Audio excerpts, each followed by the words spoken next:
بئس مثل القوم الذین کذبوا بآیات اللہ، بری ہے مثال اس قوم کی جس نے اللہ کی آیات کو جھٹلایا۔ یہ جھٹلانا کون سا ہے؟ دیکھیے، جھٹلانا کسی شے کا دو طریقے سے ہوتا ہے، قولاً یا حالاً۔ آپ کہتے ہیں تورات اللہ کی کتاب نہیں ہے، یا آپ کہتے ہیں خدا نے خواستہ قرآن اللہ کی کتاب نہیں ہے، یہ بھی تکذیب ہوئی قرآن کی، جھٹلانا ہو گیا، اور یہ ظاہری طور پر علی الاعلان جھٹلانا ہوا۔ ایک ہے عملی طور پر حال کے انداز میں جھٹلانا۔ کیا مانی؟ ہاں قرآن اللہ کا کلام تو ہے، لیکن کیا کریں، اس سود کے بغیر تو گزارا نہیں۔ اب یہاں آپ نے قرآن کے ایک حکم کو جو کہ اس نے تشدد و مد کے ساتھ دیا ہے، اس کی نفی کر دی۔ یہ جھٹلانا ہے، آپ نے اپنے عمل سے جھٹلایا۔ قرآن یہ کہہ رہا ہے، آپ کچھ اور کر رہے ہیں۔ قرآن کہتا ہے ادھر جاؤ، آپ کسی اور طرف جا رہے ہیں۔ تو گویا کہ تکذیب ہے، یہ تکذیب حالی ہے، یہ تکذیب عملی ہے۔ حضور نے فرمایا صلی اللہ علیہ وسلم، ما آمن بالقرآن من استحل محارمہ، جس انسان نے قرآن کی حرام کردہ چیزوں کو اپنے لیے حلال ٹھہرا لیا، اس کا قرآن پر کوئی ایمان نہیں ہے۔ وہ جھوٹا ہے اگر کہتا کہ میرا ایمان ہے قرآن کے اوپر۔ تو یہ تکذیب ہے جو یہود نے کی تھی، ورنہ زبان سے تو انہوں نے کبھی نہیں کہا کہ تورات اللہ کی کتاب نہیں ہے۔ ان کا دعویٰ تو یہی رہا کہ ہم جو ہے اللہ کی کتاب تورات کو ماننے والے ہیں۔ یہی حال آج ہمارا ہے، اپنے عمل سے پوری امت مسلمہ قرآن کو جھٹلا رہی ہے، اس لیے کہ قرآن کا نظام کہیں قائم نہیں، قرآن کے قوانین کہیں نافذ نہیں۔ تو بئس مثل القوم الذین کذبوا بآیات اللہ، اور اس کے بعد فرمایا واللہ لا یہدی القوم الظالمین، اللہ ایسے ظالموں کو ہدایت نہیں دیتا۔ اس میں ہمیشہ میں نے اضافہ کیا، زبردستی ہدایت نہیں دیتا۔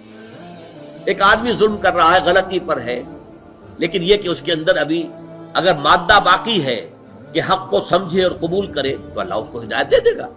اس کے معنی یہ نہیں ہے کہ کوئی ظالم ہو، مشرک ہو، کافر ہو تو اللہ اسے ہدایت نہیں دے گا، نہیں، زبردستی ہدایت نہیں دیتا۔ اللہ تعالیٰ نے دنیا بنائی ہے آزمائش کے لیے، انسان کو اختیار دے دیا ہے، اما شاکرا و اما کفورا، چاہے تم شکر گزار بندے بن کر رہو، چاہے ہمارا کفران نعمت کرو۔ بہرحال دنیا میں ہم نے تمہیں موقع دیا ہے، حرام کھاؤ یا حلال کھاؤ، تمہیں موقع دیا۔ فمن شاء فلیؤمن ومن شاء فلیکفر، جو چاہے ایمان لے آئے، جو چاہے کفر کرے۔ یہ نہیں ہے جو کفر کرے گا فوراً گردن دبا دی جائے گی، مار دیا جائے گا، ختم کر دیا جائے گا۔ آخر حضور کے مخالفین بدترین تھے کافر، ابو جہل ہو کوئی ہو، تو انہیں چھوٹ دی گئی کہ نہیں۔ تو یہ تو اصل میں قرآن جو ہے کہتا ہے کہ یہ دنیا تو آزمائش کی جگہ ہے، لیکن اللہ نہ زبردستی کسی کو گمراہ کرتا ہے، نہ زبردستی کسی کو ہدایت دیتا ہے۔ اگر وہ زبردستی گمراہ کرے یا ہدایت دے تو پھر وہ چوائس تو ختم ہو گیا، پھر وہ امتحان کا معاملہ تو ختم ہو گیا، جس کو اقبال کہتا ہے قرآن مجید کی آیت کی ترجمانی کرتے ہوئے۔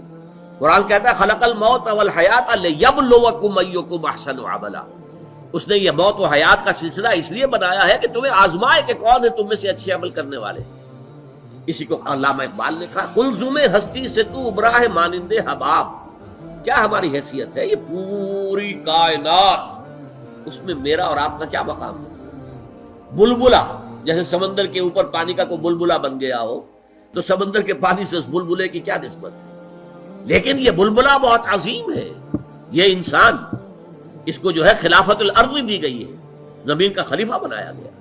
لیکن بہت پیارا انداز ہے یہ، قلزم ہستی سے تو ابراہ مانند حباب، اس ضیاء خانے میں تیرا امتحان ہے زندگی، یہ زندگی جو ہے امتحان کے لیے۔ اس اعتبار سے ان اللہ لا یہدی القوم الظالمین، اللہ ایسے ظالموں کو زبردستی ہدایت نہیں دیتا۔ سورہ صف میں یہ مضمون 2 دفعہ آیا، واللہ لا یہدی القوم الفاسقین، ایسے فاسقوں کو اللہ زبردستی ہدایت نہیں دیتا۔